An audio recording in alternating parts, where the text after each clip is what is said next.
Gurizadinha, primeiro ano, vamos para a última aula sobre tecidos celulares animais e hoje vamos tratar sobre os tecidos musculares e o tecido nervoso, certo? Então vamos virar a página aí e bora lá para mais uma aulinha. Então galera, vamos lá, tecido muscular é um tipo de tecido animal, plantas não tem músculo, né galera? Que apresenta como característica mais marcante sua capacidade de contração. Esse tecido é essencial para o funcionamento do nosso corpo, sendo ele o responsável por garantir, por exemplo, os nossos movimentos. Movimentos são só de chacoalhar o esqueleto, gurizada, mas movimentos, por exemplo, do nosso sistema digestório, nossos vasos sanguíneos e do nosso coração. Aí o coraçãozinho, bundinho, coração. Bom, o tecido muscular apresenta células com capacidade de contração e essas células são chamadas aí de fibras musculares. São células alongadas, tem grande quantidade de filamentos de proteínas e destaquei duas aqui, por exemplo a actina e a miosina, é o trabalho dessas duas proteínas chamadas, fica atento, actina e miosina, que vão promover a contração muscular. Essas células musculares, como elas têm os nomes, né, fibra, elas vão ter nomes específicos também, mas é um detalhezinho que vai que um dia cai, que você vai fazer um concurso, alguma coisa, né? Então a membrana, né, a membrana da célula muscular, ela tem um nome, se chama sarcolema. O que é sarcolema, desgraça? É o nome específico da membrana da célula muscular. E o citoplasma se chama sarcoplasma. Eu coloquei aqui porque faz parte, né, galera? Tá? Bom, eu botei um esquema aqui, gurizada, do que seria, então, a organização de um músculo. Então nós temos aqui o músculo, certo? Esse músculo, ele vai ser formado, então, por um conjunto aí de fascículos, né? Você vê, tem várias divisõezinhas, vai formar um fascículo. Cada fascículo desse aqui, então, é formado por um conjunto de células, que são as fibras. São as fibras. Então o músculo, ele é dividido aí em fascículos, em feixes, e cada um desses feixes é formado aí por um conjunto aí de células chamadas de fibras. Músculo, feixes ou fascículos, daí veio o fascismo, e o fascismo é fascinante, deixa a gente ignorante fascinada. E é tão fácil ir adiante e esquecer que a coisa toda está errada. E eu presto atenção no que eles dizem, mas eles não dizem nada. Dá aula aí, professor. Tá bom, já vou dar aula, sabe? É que isso aí é cultura também, né? Vamos agora aos tipos de tecidos, cara. Tecido chamado muscular esquelético ou estriado. Como o nome já fala, cara, esquelético são os músculos que vão se prender ao nosso esqueleto. Tá? São formados por fibras longitudinais e transversais, por isso que é estriado. Você já passou a mão na carne do boi mesmo, né, no bife, você sente que ela tem fibras para os dois lados. Você passa a mão na longitude, na transversal, você sente que tem fibras para os dois lados na carne. Você olha essa foto aqui, são fibras em todas as direções, cara, tá? Longitudinal e transversal. Longitudinal e transversal. Forma os músculos que vão dar movimento ao corpo. Então, função do tecido muscular esquelético, formar os músculos que se prendem ao esqueleto para dar movimentação ao corpo. Então, vou dar um exemplo aqui. Nós temos essa foto de anatomia real, né? Os músculos são formados então por tecido muscular esquelético, carne, forma carne. Legal? Já o tecido muscular liso, as fibras estão em uma única direção. Vai formar a parede externa de órgãos aí, como os vasos sanguíneos. Do que é feito vaso sanguíneo? De sangue? Não, o sangue está lá dentro, nós vimos na última aula aí. Né? O vaso sanguíneo é feito de músculo liso. A nossa bexiga e os órgãos da digestão, o nosso esôfago, o nosso estômago, as nossas tripas são formadas então de músculo liso. As fibras estão em uma única direção. E aí você vê, por exemplo, no estômago, se você já passou a mão em uma tripa de animal, que seja o intestino de algum animal, na buchada de algum animal, quando você passa a mão nesse sentido assim, né, na transversal aqui, ele é liso. É quando você passa a mão aqui, na longitude aqui, você sente, né, as fibras. Você sente as fibras só em um sentido, certo?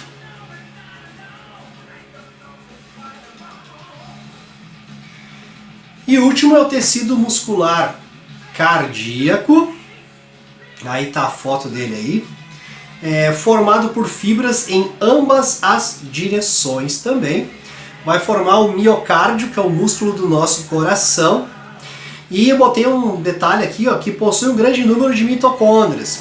Você lembra o que é mitocôndrias, né, cara? A gente teve uma aula só sobre isso aí, né, chamada lá respiração celular. Vimos lá a glicólise, vimos lá o ciclo de Krebs, né? Vimos tudo isso aí, cara. Acetilcoenzima A, aquelas coisas todas, vimos tudo isso aí. Sério, professor, nós vimos isso? Sério, exato. Sim, você não lembra, né? Mas tá lá. Se inscreve no canal, né? Se inscreve no canal, ative o sininho, ring the bell. Vai lá, assista a aula se você não lembra, então. Por que tem que ter um grande número de mitocôndrias, gurizada? Porque mitocôndria é responsável pela produção de energia. E o coração não pode parar, né? Até parar de bater por alguém que não te quer. Dá aula aí, professor. Tá bom, eu vou dar aula. Tá fim de cantar, tu tá escutando um som aí. Então tem. Por que o tecido muscular cardíaco tem um grande número de mitocôndrias? Para a produção de energia, o músculo que não para. Tecido muscular é isso aí. Agora, acabou, né, professor? Não, agora nós vamos pro tecido nervoso, gurizada.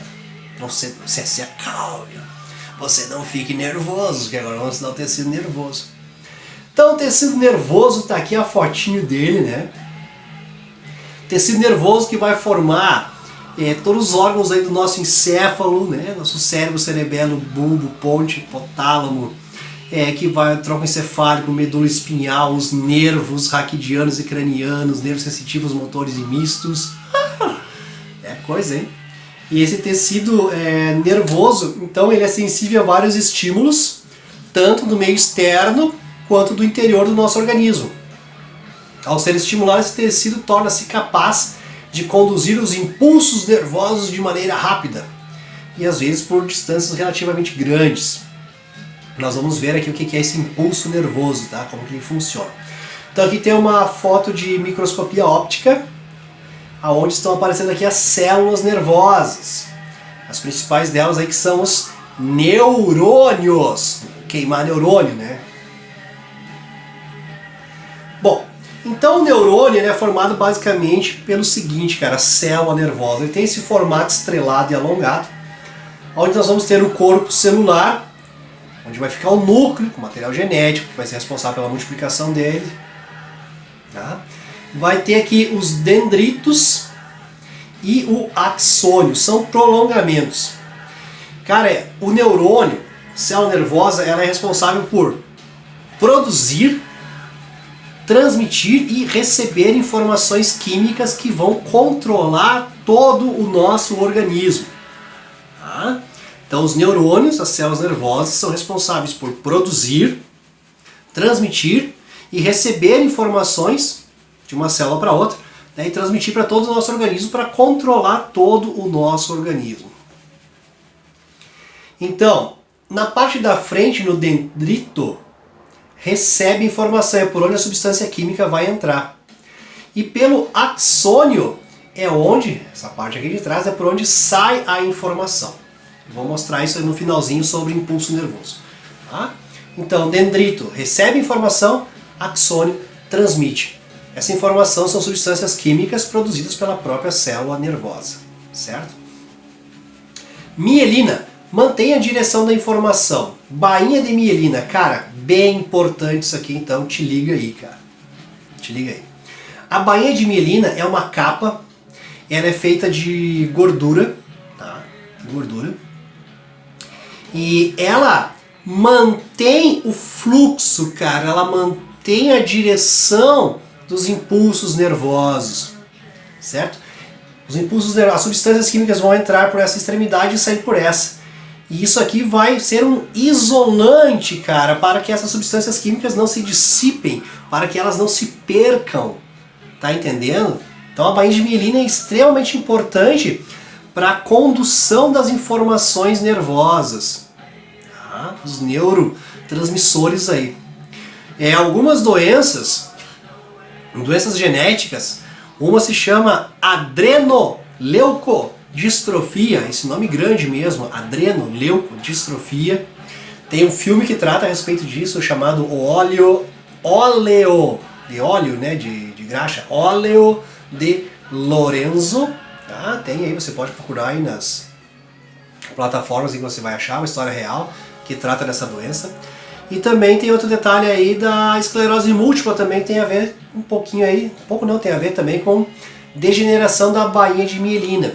Nessas doenças, como se ocorre a degeneração da bainha de mielina, essa informação, essa transmissão nervosa, ela não acontece de forma correta. E o organismo não funciona como deveria funcionar. Se perde muito da questão motora, da questão da respiração, por exemplo, já que a nossa respiração também é um movimento muscular. Né? A gente acha que é o meu nariz ranhento aqui que puxa o ar, não, é o diafragma, né? O músculo que nós temos que separa, né, o nosso abdômen em duas partes aqui, que vai fazer um movimento aí para a entrada e a saída do ar, é um movimento muscular também.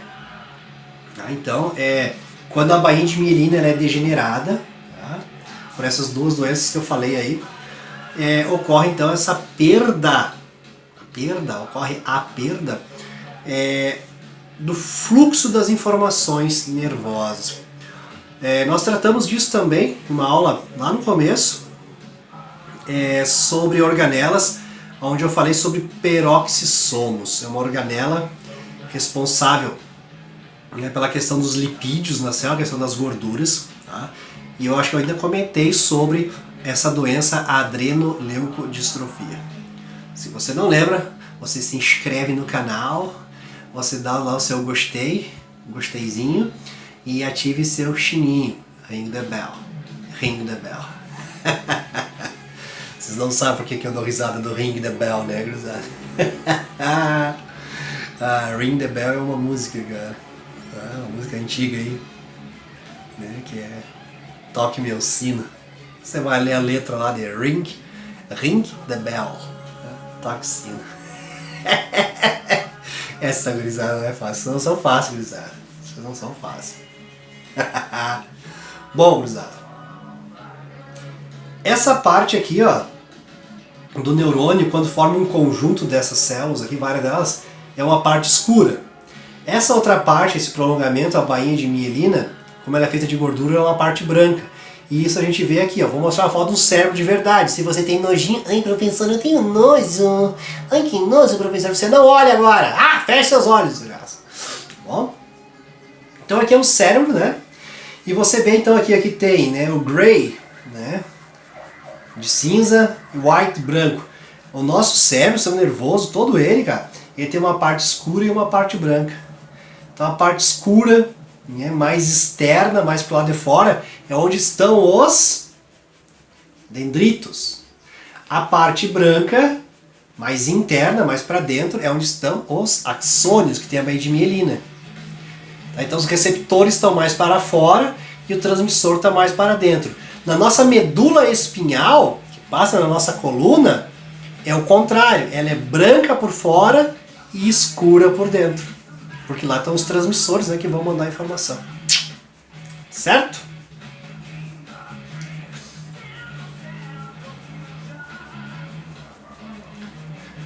Bom, gurizada, vamos ver o que é a tal dos impulsos nervosos, cara.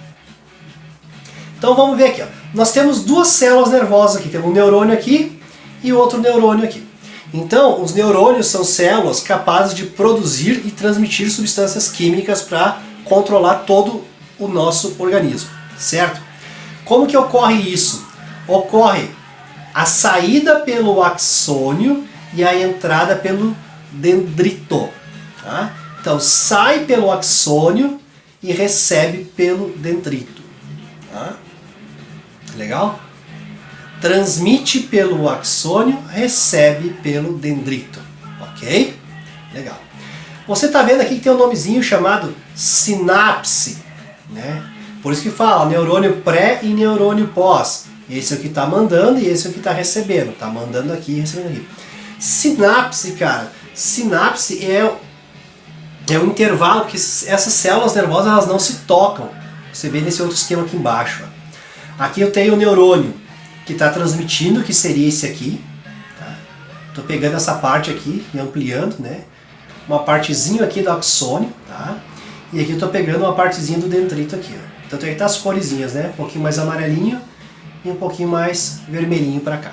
Então esse aqui está transmitindo e esse aqui está recebendo. Então não há o contato com eles, tá?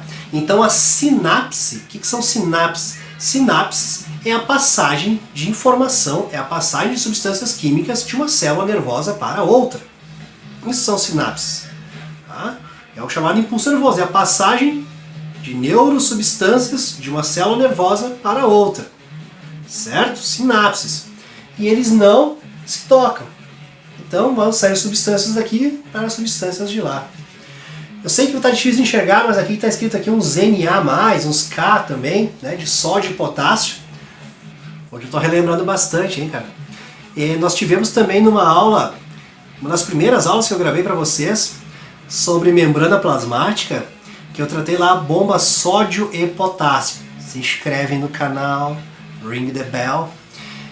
A bomba sódio e potássio, né, que é manter as quantidades diferentes de sódio e de potássio, né, fora e dentro da célula. E lá nessa aula eu comento que é muito importante lá nas transmissões dos impulsos nervosos. Então tá aqui, ó. Tá? Eu vou perguntar nessa questão, hein? Ah, minha sinusite tá brava, cara.